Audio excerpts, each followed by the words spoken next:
For decades, the silent friction between Tehran, Tel Aviv, and Washington was a masterclass in the shadow war, a high-stakes game of cyber-sabotage, targeted strikes, and maritime harassment. The origins can be traced back to the aftermath of the 1979 revolution, but by the mid-2020s, the tension reached a boiling point.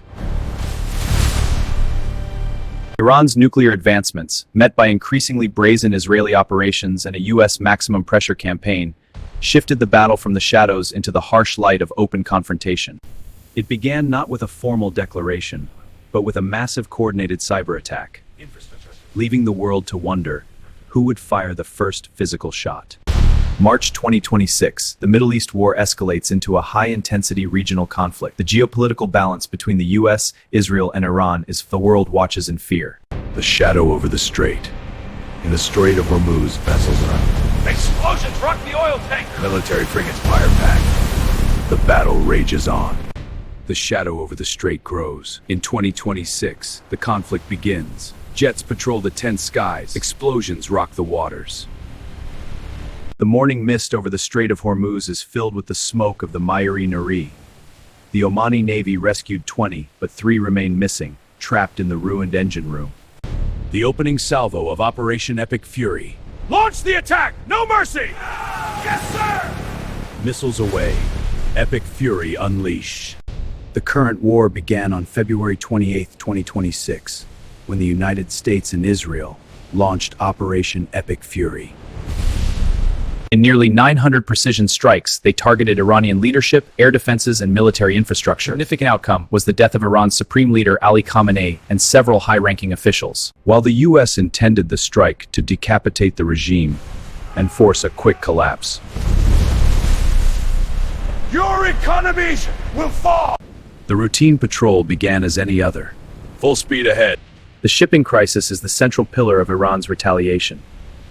The Strait of Hormuz, through which 20% of the world's oil usually flows, is now a selective corridor. The standstill, daily traffic has plummeted from an average of 138 vessels to fewer than 10.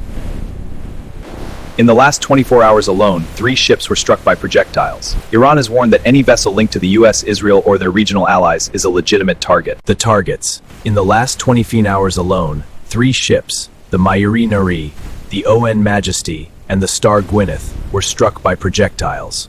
President Trump recently warned Iran against mining the strait, claiming the US had already destroyed 16 Iranian mine-laying vessels. While widespread mining hasn't been confirmed, the mere threat has caused international shipping giants to withdraw entirely. The war is no longer contained within Iranian borders. Iran has launched retaliatory strikes against US bases and allied infrastructure across the GCC. Drones have struck Dubai's airport and fuel storage tanks in the Omani port of Salalah. We successfully intercepted 7 ballistic missiles targeting our air bases and oil fields this week. Our defenses neutralized the threat. The Houthis in Yemen have signaled they will resume full-scale attacks on the Bab el-Mandeb Strait, effectively closing both major maritime choke points in the region. The Red Sea will be closed! The economic ripples are turning into waves. While the IEA has authorized an emergency release of oil reserves to keep prices near $88 per barrel, the logistical reality is grim. Almost all Western-linked traffic is now routed around the Cape of Good Hope, adding weeks to transit times and skyrocketing insurance premiums. Middle Eastern aviation hubs have ground to a halt, leaving travelers canceled. The skies are not safe! This is outrageous! How do we get home? I'm so scared. Missiles are... The war will end soon! The conflict will continue until the American presence in the Middle East is eradicated! As of March 12, 2026, the US and Israel continue to strike internal Iranian targets, while Iran uses its axis of resistance through Bleed the Global Acomatage. Americans are now wise. They are tired of war. They voted Trump because of his promise that there will be no war on his administration. And billions of dollars are wasted per day due to this war.